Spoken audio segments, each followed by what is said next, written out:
Hey, everybody. Thanks so much for joining us today. Tonight, we have a guest, Dr. Amy Vertress. She is general surgery, has her own, she does coaching. She has her own company, general surgeon. And Amy, correct me if I'm wrong with any of this stuff.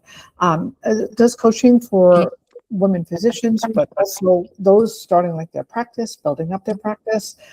She's going to be talking about, well, first I reached out as far as like contract negotiation, but then, we were talking about almost like emotional intelligence, right? Like how hard it is to have those conversations, how much money we leave on the table when we don't talk.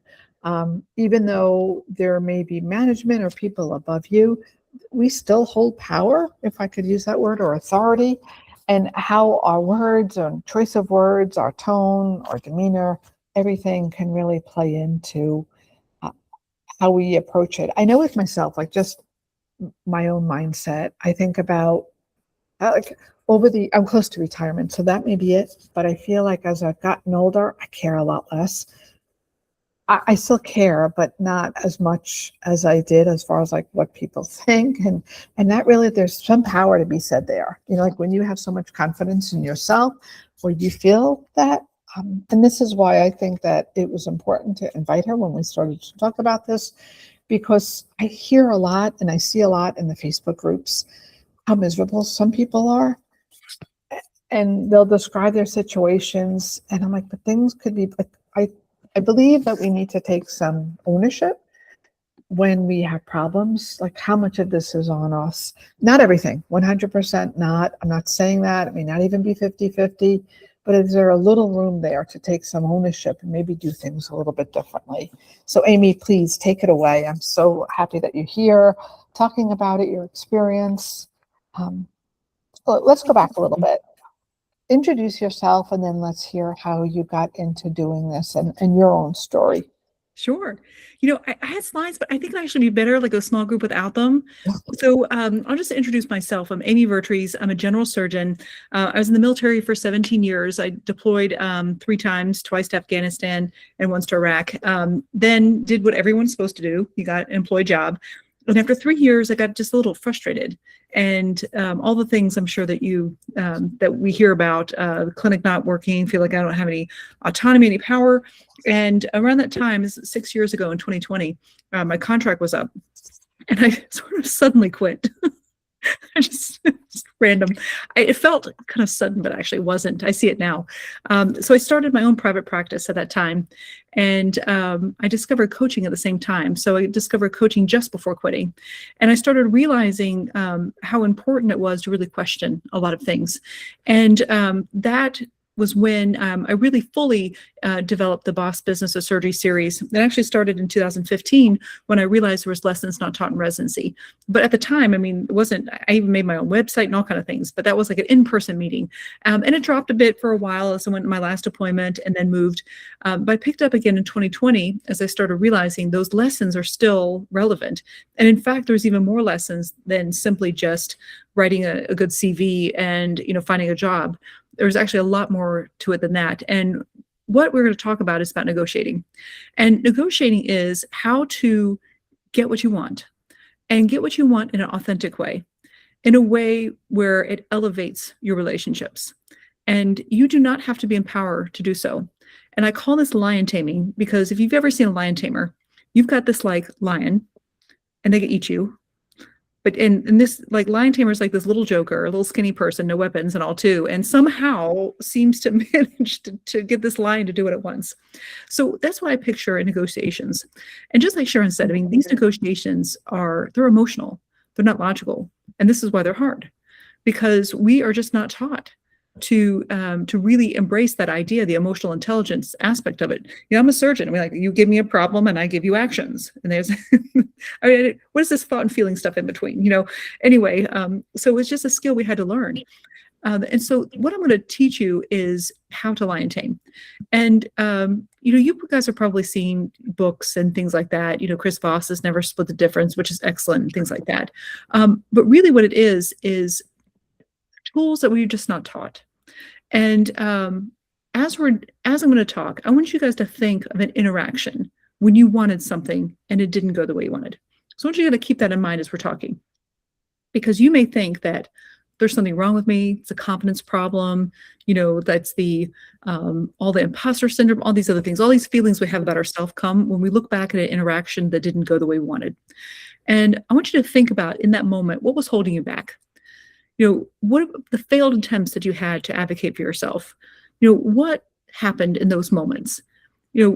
How did they feel? What were you thinking? Things like that. Really take yourself back to that. And then also there's, as females, we know that we are treated differently. I mean, that's well documented, well studied. I don't need to convince anybody of that. Let's just assume gender bias is a fact. So then we think, what do I really want? And how am I having difficulty getting it? So I want to bridge the gap between you kind of knowing what you think you should be doing and what you actually do. And I want you to think about this and make it effortless. I find in my coaching, when I make it really simple, it makes it so much easier to understand. So I want you to think about, I already kind of mentioned lion taming. So I want you to think about, what is lion taming? That is finding your power, your authenticity, finding your groundedness. And you manage people from a position of authenticity, from a position of, I don't need anything from you. I am sufficient and whole as I am. And this person in front of me, they want to help me. They're just confused. So I'm going to help them. But when we look at them, they may look like a lion. And if you think about it, what are lions? Lions are basically anyone who can hurt us. That is a patient complaint. That is an administrator. That is a difficult colleague. Anyone in competition with you. So what a lion is when you look at another person and you believe that they have the power to hurt you. So when you're lion taming, you're looking at someone who you automatically have some idea that they can hurt you. And if this person in front of you, especially if they are injured, they are at their most dangerous. So I want you to consider that visual when you're looking at someone. Am I looking at a lion here? Am I looking at someone who's even more dangerous if they're injured? And so when you think about this, you can start to understand why some of these negotiations that you've tried in the past may go wrong. So we go in there like walking with confidence. I will go in, I'll have my power pose, and I walk in with confidence, and I will tell them exactly what we'll be doing. And try doing that to a lion. Try it. Just try it. How's that going to go? So we walk in with confidence, and then the lion roars, and our confidence falls apart. Confidence is not the answer. It's simpler. Because when a lion roars, if you think about it, this is when we're interrupted, dismissed, threatened, all those things. What happens when the lion roars? What happens within us? When a lion roars, we feel a negative emotion. That's it. They're not actually harming us. We are feeling a stress, and our stress becomes a stress response. So when the lion roars, our confidence disappears, and now you see your stress response. You may see it in the fight. We become defensive, argumentative, hostile. You may see it in flight, like, I got to get out of here as soon as possible. And you just take off, or you avoid it altogether. And freeze is where you don't really contribute anything. You just kind of take it. They just roar at you and you take it. And there's fawn where you're like, oh, sure, I'll take that extra assignment. Oh, sure, I'll work extra hard. And we don't want to do that at all. So we go against what we actually want. So when a lion roars, you start to see your stress response if you have not armored yourself and become grounded in that moment. And this is what makes it difficult. And what's interesting, we think it's a lion. It's not. Lions will roar. People will be harmed. People will try to harm us. They can't help themselves. They're injured too. So if you think about it, it's really managing our thoughts around this. And there is a fable called Androcles and the Lion. This is a classic tale about a slave. And when he's hiding in a cave, he sees this lion. And the lion is like, there's something wrong with him. He knows that there's something wrong. And then he realizes there's like a thorn in its paw. So he goes over there and he pulls out the thorn from the paw. And the lion is so grateful because now the lion is not in pain anymore. And everyone was seeing this lion as hostile, things like that. And what happens is that they end up, this is the time when they're like going and fighting in the arenas. And so the lion was in there because they expected lions to eat people up. And so there is Androcles, and the lion sees him, and he's so grateful, the fact that he saw his hurt, and he solved his hurt, that He did not go after him. The Androcles had created an ally and saw the pain and helped the lion with their pain. So that is one power that we have, is to see the stress that someone in front of us has and find a way to soothe their stress. And to do so, we must actually not be stressed ourselves. And here's the problem that we have. In medicine, especially surgery, we are given at graduation, not those chairs. We're given the hammer. The hammer is like, what is it? Abraham Maslow said this: if you have a hammer, everything is a nail. So we are taught domination. We are taught fear-based. And there's a lot more tools available to you. And what happens is when the hammer doesn't work, we try armor. And armor is for protection. But negotiation is about feelings.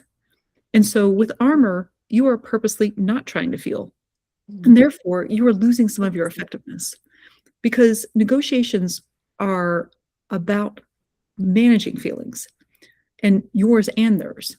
It's not logic in the moment. That's why even preparing doesn't help you. It's not strength, because again, hammers don't always work. It's not about a fight. That's a dominance challenge. And it's not about a strong defense. That's not authentic. Armor is not going to help you tame a lion. So if you think about it, the strategy for lion taming has to do with using dominance and submission. And it's very easy to confuse these for hostility or weakness. Dominance is not hostility, and submission is not weakness. It's about the direction of attention. And we're taught dominance. That's the hammer. You override them. But dominance is basically, I understand what I need, and I understand that you probably want to give this to me, so we're going to move forward. So it's very direct. My attention is outward. Submission is, this really means a lot to me. I want you to give it to me. It's especially helpful in the medical field because we are all people pleasers. That's why we got into medicine. So submission is allowing the lion to please you. You are basically working on someone in healthcare's strengths, their desire to please us. So you can see how dominance may work, because we may be pleased, but they're not exactly convinced. And dominance might mean the hammer, fear-based. But you also don't let them please you, potentially. And especially if you dominate them and it goes against what they want. So now they're not being authentic. But the dominance, when used carefully, and submission, when used authentically, is the most effective way to tame a lion. And I'm going to tell you how to use some of these things. Okay. So first, you want to think about yourself. You want to have insight into who you are, who you authentically are. And then you have to figure out what you want. Like, what do you desire? And then your ability to have it. Surprisingly, we may have difficulty asking for things because we're not sure that we deserve them. We may not actually have the capacity to hold on to these things. We may not want power because we don't know what to do with it. We may not want money because of our thoughts about it. So it's really helpful to understand ourselves a bit before we go into negotiation. We also want to understand the other person. And it's not just the other person, it's our thoughts about the other person. So if you think this person in front of you is going to eat you alive, you are probably not in a safe emotional place to talk to this person.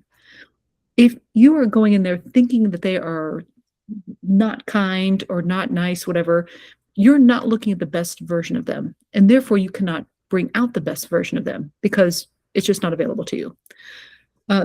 In these interactions, the person in front of you wants to feel safe just like you do. So the ability to create safety for yourself and the ability to create safety in another person is about as effective as it gets when it comes to negotiating. And this is an authentic relationship. And when you get to that point, even if you don't succeed in your negotiation, which is not achieving your stated outcome, you can walk away from that interaction saying, well, I was actually the best version of myself. And you could walk away from anything with your head held high and you live to fight another day. Not all things are going to be won. And maybe that was not the point. That's what I've learned, just like Sharon says, as you go along, it's not so much that I care less. It's just some things don't feel as important as they used to be. And I think being an authentic person with authentic relationships is more important to me. And trusting that I will get what I both want and deserve is helpful. So when I don't get something, I believe there's probably a reason why. Okay, so I want you to think again about how you have interacted in the past. I mentioned thinking about an interaction that didn't go well. So I mentioned hammers. So one thing we've tried, hammers. They work to an extent, which is why we kept using them, right? Like hammers do work. But then when hammers don't work, then we try logic. I'm going to try really thinking really hard. And I'm going to like outwork everybody. That's another medicine trait that we have. I'm going to outwork everybody. I'm going to outmaneuver everybody by logic and thinking. But again, it's an emotional. And then you hear the other side. It's like, fine, I'll just give them whatever they want. I'll be nice. I'll smile. We'll say it just like that. Oh, we'll smile for you. And so that's called fawning. We're basically not being authentic. We're taking someone's advice, which is like someone giving us a shirt that fits them, telling us to wear the shirt and wondering why it looks funny. So then the extreme of these things not working, fine. I just won't talk to them. I will avoid them. I will just accept whatever. This is my fate. Resign. I feel powerless. I'm going to give into the hierarchy. And imagine your life feeling that way. That is giving up when you didn't have to. That is basically, I don't know how to make this work. That's an interesting way to go about this. So let's think about this interaction. I want to give you 3 steps for lion taming. Very simple. The first is anchoring yourself. And anchoring yourself is creating within yourself attention to what you need and making yourself feel safe. Like regardless what happens in this interaction, I am going to be happy. I'm not worried. In this interaction, I'm going to do what I can. I'm going to either lead authentically because I think the lion needs me to lead. And that's like, I see you over there. And you've seen these people, right? The ones that are really effective, kind of like almost like a motherly figure. I see you moving over there. We will not be moving this way. And it's said in a kind way, an authentic way, but it's very dominant. Like you are not going to be doing this. And submission is that, again, that belief, I deserve to have it. They want to give it to me. You have both kind thoughts about yourself and the other person. And making sure you're very clear on that direction, because to divide your attention is very confusing to the lion. If you're like, I really want you to give this to me, and you really should be giving this to me, the lion's like, what the hell is happening? So you really want to understand which position you're going to take in this. And you can potentially switch, but consciously. Divided attention is challenging. And this is very typical of what Kasia Urbaniak in her book, Unbound Woman's Guide to Power, she mentions this as the good girl double bind. I must be both kind and also telling people what to do. That's very divided attention. And what happens is we can't carry that divided attention very well and we implode. It gets very difficult for us and for other people. So the first step is anchoring, which is understanding your attention. I know exactly my attention is all the way out on this person in front of them. I'm watching them carefully and I am leading them where they both want to go and I want to go. And there's also anchoring, feeling safe and just stating very clearly what I want and believing fully that they want to give this to me and that I deserve it. So that is how we feel towards ourselves. Anchor, I feel safe. And then we're going to be paying attention to this other person. We're going to be aligning our efforts with theirs, understanding what is it that they want. And we'll know what they want by asking questions. And giving someone our attention is the greatest gift that we can give because they feel heard. That's the best way to feel safe. Tell me more. I want to make sure I understand what you want. I'm guessing you want what I want. And so in this interaction, you're simply looking at the lion in front of you saying, I know you don't want to hurt me. Of course you don't. I just need to know where we're going. So aligning your interests with theirs is going to make them feel safe. And you do this with careful observation. And you use all of your senses for this. And being clear that generously giving attention to another person is received very kindly and can also help you in these interactions, gather information. And information gathering in a negotiation is the most valuable thing that you can. When they give you insights into what they want, when they give you insights into how they feel, when they give insights into thoughts that you can actually question, you're going to get their assumptions. And you're going to be able to pull out their assumptions and correct them as needed and direct them to more useful thoughts that can help you. That is aligning your interest in theirs. And this is, I think, where a lot of people go wrong, having a clear ask. We just had a group call last night in our power negotiating group. And I had someone who's in there, she's, mid to late career. And she's like, I have this big meeting tomorrow. And, I'm meeting with a new administrator and there's so much, there's years and years of stuff and then 3 years of failed negotiating and on and on. Told her, what's your ask? She's like, what do you mean? I said, nobody cares about what you just talked about. Nobody cares about the history. They have no idea of what you're asking for. So what happens is we like to give information. This is logic.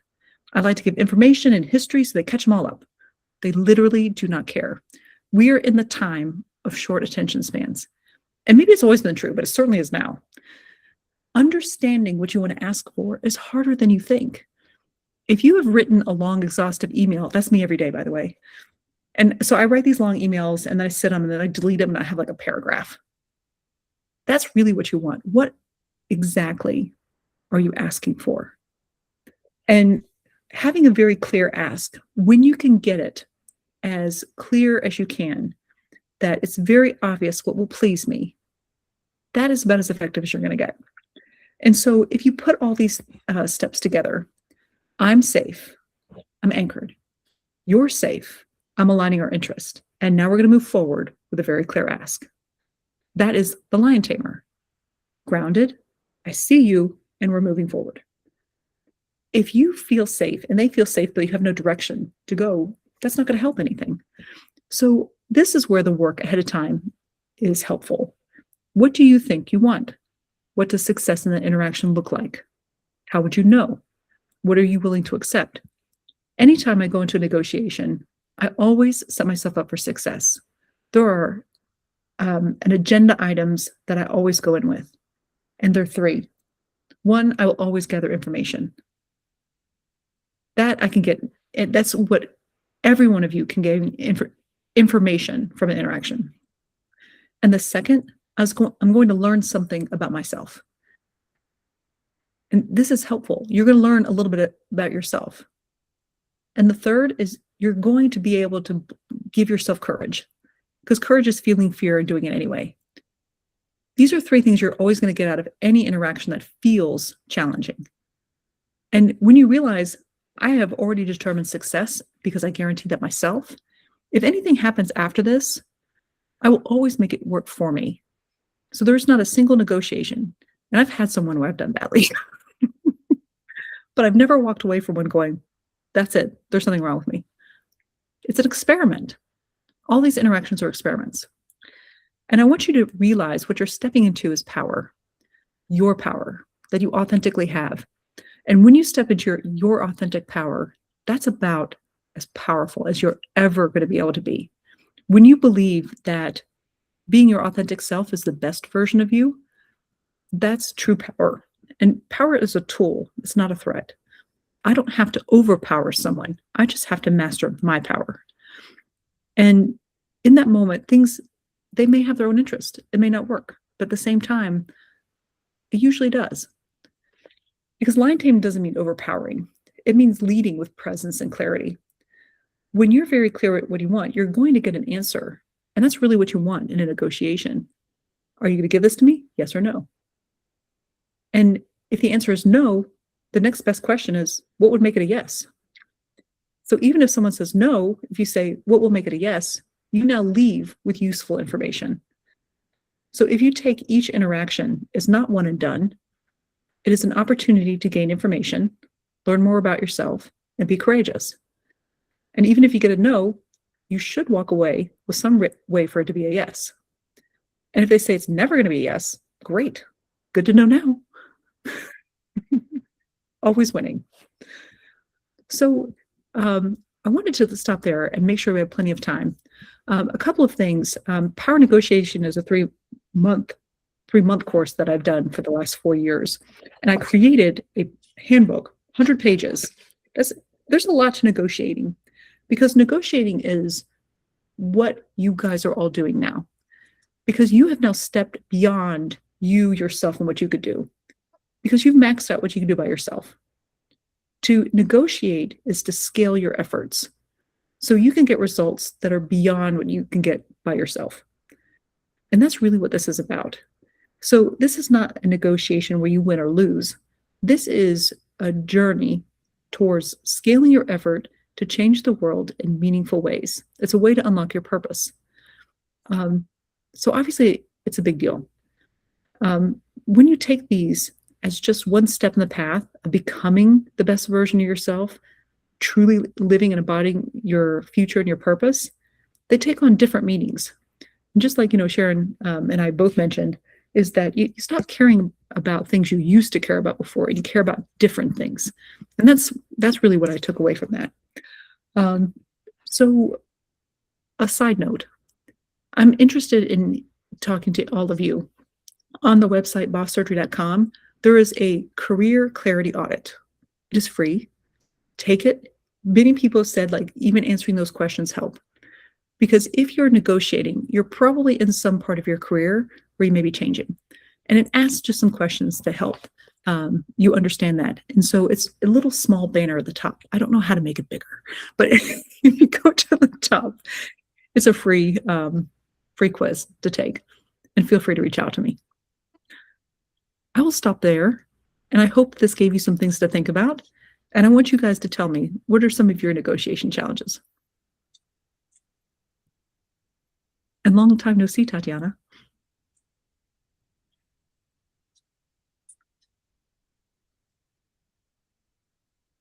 Oh, you're muted. I will point out one thing. Amy, I love the fact that you said that, it's just that we care about different things is really what it comes down to. I couldn't have expressed that before, so thank you. This is the time, Francesco, Tatiana, Jennifer, ask away. So I want you guys to think, what are some thoughts that you have about yourself in negotiation? Let's start there. What are some thoughts that you have about your abilities to negotiate? What do you guys think? We'll start easy. 0 to 10, where are you at? I could just speak to my personal experience, and Amy, thank you for I loved the analogy with the lion tamer. I just feel like it's so potent and a great visual that really resonates. For myself, I found that I can prepare all I want or have some basic points that I want to address, and then when I'm negotiating, there may be something I'm not anticipating or expecting, and I find myself at times going into that like fight, flight, fawn, freeze, or feeling the intensity of like the emotion, like, oh my gosh, this isn't going where I want it to go. And then I feel like in terms of expressing myself, I may not be expressing myself from a place of my full power, and kind of persisting through the block, whether that's like emotional or mental in that moment. So I'm just curious what your insight would be on that type of situation. Well, I'm curious, what are you making that mean about you? Ooh. Yeah. Like I don't know if I know what I'm doing, or I start to doubt, like, I think my conviction or what I feel like I deserve, like going into it, I'm like, yes, this is what I deserve. And then when I go to bat for myself, then I start to get a little nervous. Mm-hmm. Why do you think that is? I think I'm afraid that of all of the fallout from me, like kind of asserting myself or standing up for myself for like what I deserve, and I don't really consider it coming from like a righteous place, but um I want to make sure like I seize the opportunity, and that I get what I truly feel like I want from the situation. Yeah. I love this idea. Like I have to seize it. Even just notice how you talk about it. I have to seize it. Like, Yeah. I thought I deserved it, but as soon as I said something, I didn't think I did. So it's interesting to think, I wonder if you actually felt the capacity to have what you were asking for. Did you really feel like you deserved it? I mm, I feel that like in the lead up to the conversation and then it's the conversation. It's like, oh my gosh, it's happening and I don't know which way it's gonna go. um and like on some level I do really believe and feel like, yes, this is the like what I want to have, but for some reason it's like the full ownership of that, Mhm. I think feels a little scary, and I'm not sure exactly how to break through that. Yeah. There is an emotion I think that you're describing. Do you know what it is? No, I'm curious what your perspective is. Can anyone guess? It's doubt. Hmm. You're experiencing doubt in that moment. Maybe nothing has gone wrong. So it's fascinating. This Eisenhower has this great quote: Hmm. "No plan survives contact with the enemy." He also says, "Plans are useless, but planning is essential."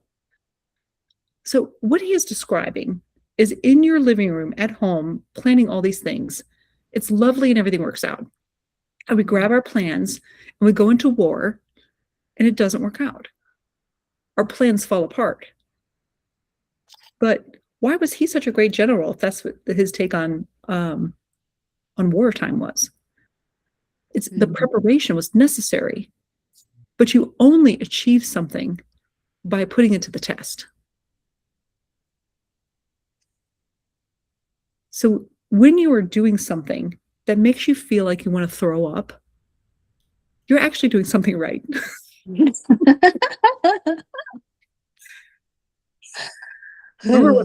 you remember what the three things were that I said that you'll get from every interaction? Hmm. Yeah. Which one do you think I'm talking about? I wrote them down. I wrote a bunch of the pearls down. The courage. Courage. Yeah. Yeah. You don't get courage when everything's going great. Hmm. So if you are doing something that is giving you a stress response, you are pushing against resistance and you're not giving into it. You're feeling a stress response because what you're up against is your plans going awry. And if you stand your ground, even if you didn't 100% achieve what you wanted, you have achieved courage. You felt fear, you stood there, and you got something out of it. And that's really what these things are for. They're to test our knowledge, because that is what interacting with other people is, expanding our context about ourselves and the world. And you may learn something in that moment that you didn't know. The doubt may come not because you were uncertain or didn't know. The doubt came when someone offered you something that was not within the context that you had. So it's not really an all or nothing. It's not like I'm unworthy or I don't deserve it, that I somewhat implied. That's certainly on the list. But on the differential, maybe I am putting myself out there in the world to expand my context with the world and to see what I'm capable of doing and to see if it is possible. And that's why those three things are on my list, because I expand my context, I expand my emotional capacity, and, ideally I'll get closer to actually what I want. And if not, it's good to know if it's not going to work. I'm winning either way. So that's my thoughts on this, is that if you're feeling doubt, you have expanded something and you've met resistance.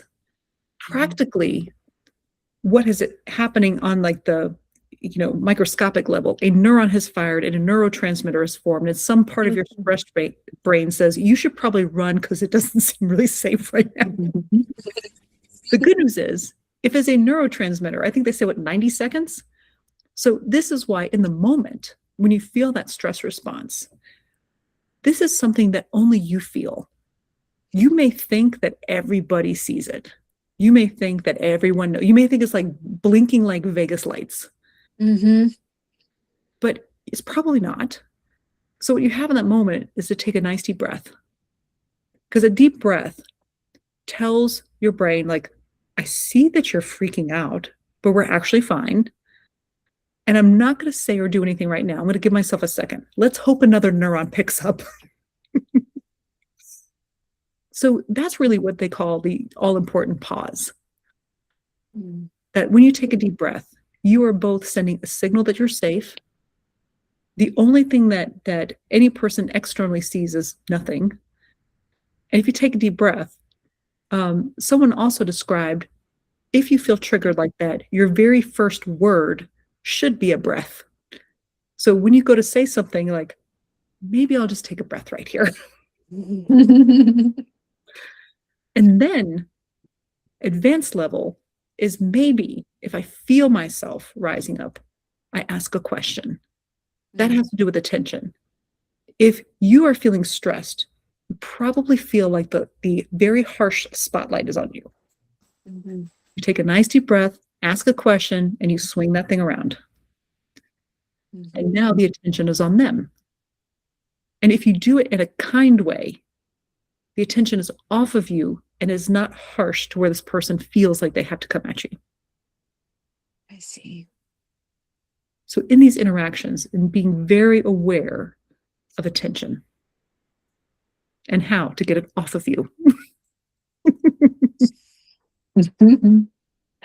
Thank you so much. You really helped provide a lot of clarity in where I may be holding on to some like unrecognized self-doubt, and I had never been able to name it exactly. I just knew something didn't feel like, something felt dissonant within me and it didn't feel good. And so you've allowed me to just bring more awareness and presence to these interactions. And thank you for offering, the reminder of the really, it's so simple, but it's like, I think it's sometimes can be easily overlooked, is just the tool of the breath. It's always with you. And as a vehicle to project my attention outward once I've anchored myself. So thank you for that. What's really interesting, and this is like mind bending when you feel it so strongly. Like when you feel an emotion so strongly, it feels like an earthquake. It feels like everybody else should feel it. And you're looking around like, why isn't anyone else freaking out? So what's interesting is just to realize it is within you. And so that is what it feels like to stretch yourself. If you are feeling this in a way that feels like it's strengthening you, you're in the right place. If you feel like you're doing it in a way that's crushing you, I would wonder where you're at. So we're meant to challenge ourselves. We're meant to have some discomfort. Discomfort causes us to grow more. But we're not meant to be crushed. And we're not meant to be not trying. So the ability to feel any emotion and act anyway, that's my definition of confidence. I can feel shame, act anyway. I can feel fear, act anyway. that's, I think, what you gain over time is that you realize a lot of this doesn't matter. And the worst that can happen is I feel bad. And I know how to manage that. Mhm. So it's a great scenario. Thank you so much. Great. So Jennifer, how about you? What is your ability to negotiate 0 out of 10?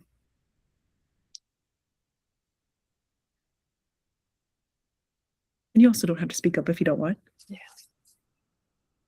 How about you, Sharon? 0 out of 10. Oh, sorry. I think I am muted there. Go there you ahead, Jennifer. Perfect.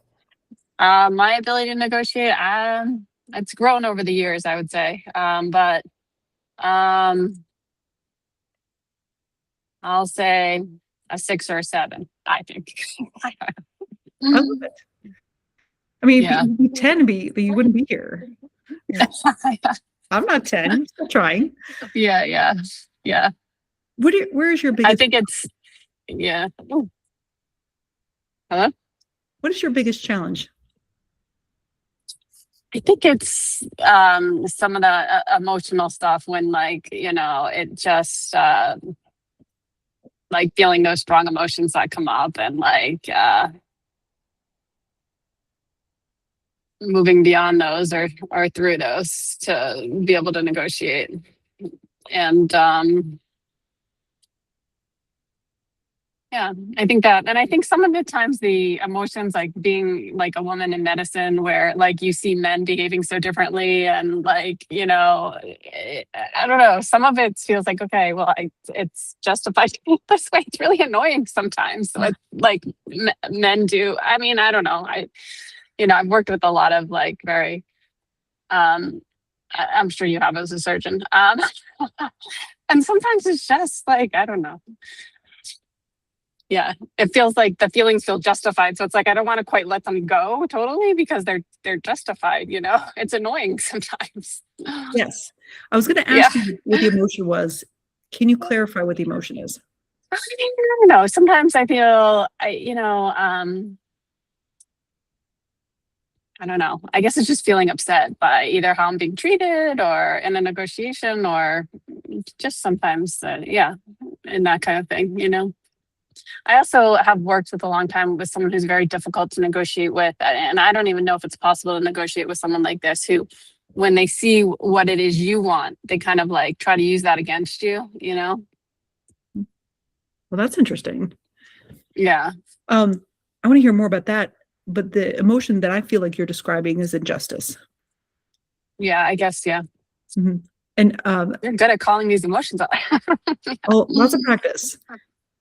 Yeah. I'll leave you, like, I want you to think about something. Go Google emotion wheel and try to get as far out as possible. And the reason why emotion what?